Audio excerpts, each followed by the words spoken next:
kalau masih ada yang main-main, saya gigit sendiri. Sudah mulai ngerti ya, oh di sini saya sudah mulai ngerti, oh di sini saya sudah mulai ngerti. Kalau masih ada yang main-main, sekali lagi yang gigit saya sendiri lewat cara saya.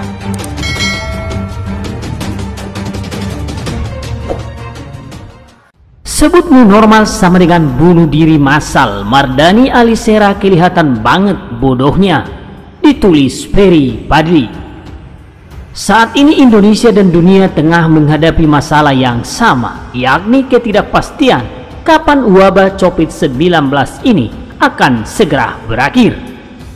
Tidak ada satupun yang bisa memastikan kapan virus COVID-19 ini akan hengkang dari planet bumi ini. Bahkan paranormal sekelas Roy Kiyoshi sekalipun tidak akan mampu meramalkan kapan tepatnya Indonesia dan dunia akan terbebas dari virus COVID-19 ini. Begitupun dengan Organisasi Kesehatan Dunia WHO yang telah mengatakan bahwa COVID-19 akan bersama dengan kita dalam waktu yang lama. Sementara meskipun wabah COVID-19 ini masih ada, kehidupan mesti tetap berjalan. Orang-orang harus tetap bekerja agar bisa makan. Para PKL harus tetap keluar rumah agar bisa mendapatkan uang. Begitupun dengan para pedagang di pasar, mesti tetap pergi ke pusat keramaian agar barang dagangannya laku. Karena kalau di rumah saja mereka tentu tidak akan dapat pitih atau hepeng, dan kalaupun tidak punya uang maka tidak bisa memenuhi kebutuhan keluarga sehari-hari. Sedangkan bantuan dari pemerintah terbatas karena anggaran negara tidak hanya diperuntukkan bansos saja, tapi juga untuk banyak hal seperti untuk membeli alat kesehatan, membangun dan merehab fasilitas kesehatan, menyediakan alat tes COVID-19, rapid test dan PCR test, dan lain-lain. Untuk itulah pemerintah berusaha mengambil jalan tengah di antara kedua masalah ini, yakni bagaimana caranya agar sosial ekonomi masyarakat tetap berjalan, sementara mereka juga harus terhindar dari virus yang menyerang sistem pernapasan tersebut. Nah, baru-baru ini Presiden Jokowi mengumumkan wacana penanganan COVID-19 yang baru, yang mengkombinasikan antara pemulihan ekonomi dan pencegahan penyebaran virus COVID-19 yang dikenal dengan istilah new normal. Sebelumnya, pemerintah telah menerapkan PSBB yang mana tujuannya untuk mengurangi interaksi fisik secara langsung antara orang per orang, dengan harapan mereka yang terinfeksi tidak menulari ke orang yang masih sehat, dan orang yang masih sehat bisa sehat selalu tanpa perlu harus dirawat di Wisma Atlet Kemayoran bersama beberapa anggota jamaah tabligh dan lain-lain. Dan kenapa opsi PSBB ini dipilih bukan lockdown? Karena pemerintah juga memikirkan kepentingan ekonomi rakyat. Seperti saat PSBB berlangsung, aktivitas perekonomian warga masih bisa berjalan, di antaranya pasar, apotek, toko kebutuhan pangan dan bahan pokok, penjual gas, pusat olahraga, dan transportasi umum masih buka.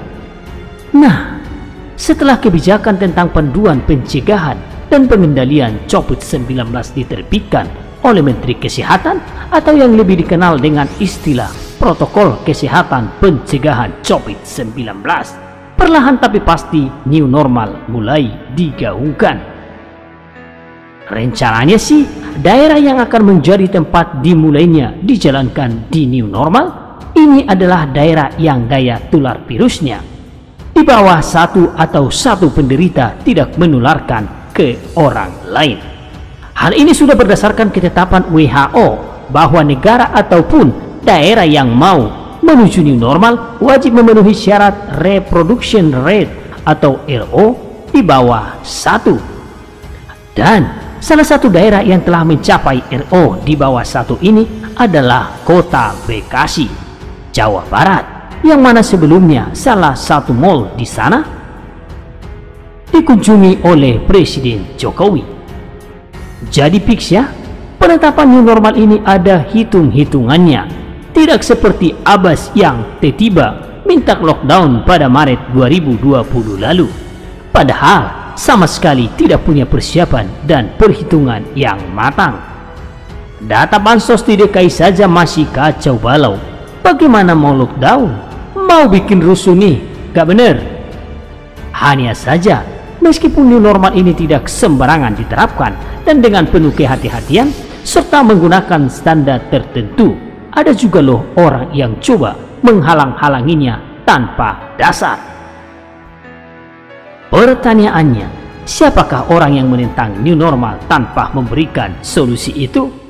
Dia adalah pengurus gerakan Tagar 2019 ganti presiden yang presidennya gagal diganti, Mardhani Alisera.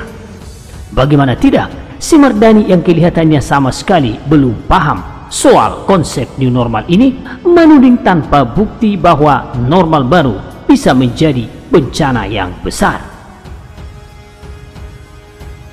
Lantaran dilakukan saat penyebaran virus COVID-19 masih tinggi. Salah bila kita gembar-gembor new normal di saat penyebaran yang masih tinggi dan vaksin yang belum ditemukan. Bunuh diri massal namanya, ujar Mardhani seperti tanpa bersalah. Dia pun berlagak bak orang paling paham soal COVID-19, padahal tong kosong nyaring bunyinya, dengan mengatakan kebijakan new normal ini seharusnya dilakukan ketika penyebaran virus sudah menurun secara drastis. Hal ini juga menurutnya dilakukan oleh seluruh negara di dunia, yakni melonggarkan lockdown ketika COVID-19 sudah bisa dikendalikan. Kelihatan banget kalau kader PKS ini tipikal orang yang doyan nyinyir tapi malas mikir. Jadi bukannya intelektualnya yang muncul, melainkan bodohnya yang malah kelihatan.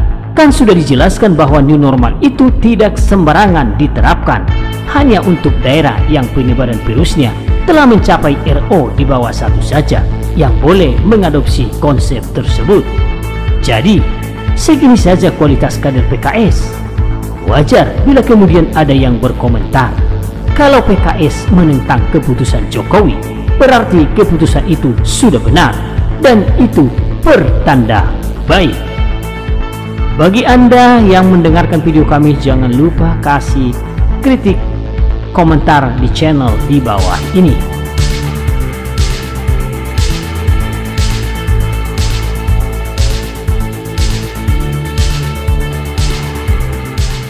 Serangan triple combo untuk Jokowi, COVID-19, PKI, dan Khilafah, ditulis X Hardy.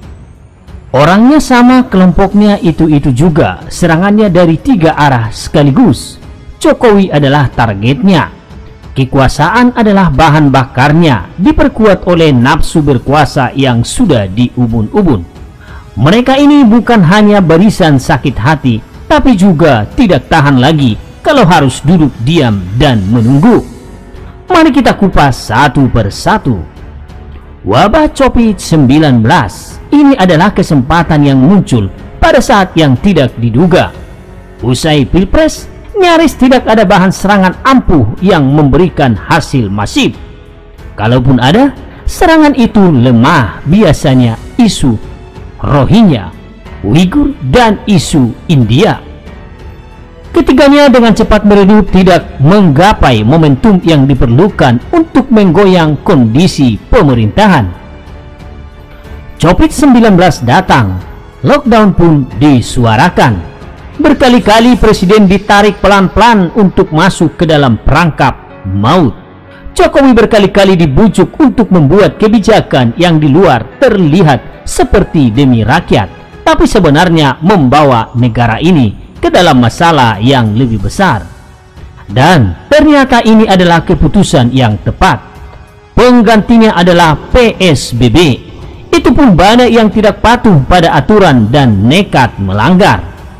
PSBB yang merupakan lockdown versi enteng, itu pun tidak banyak yang bisa patuh. apalagi lockdown yang pastinya butuh tenaga dan biaya ekstra besar. Bayangkan kalau ternyata itu gagal, bukannya negara ini akan mudah diguncang gejolak dan masalah sosial?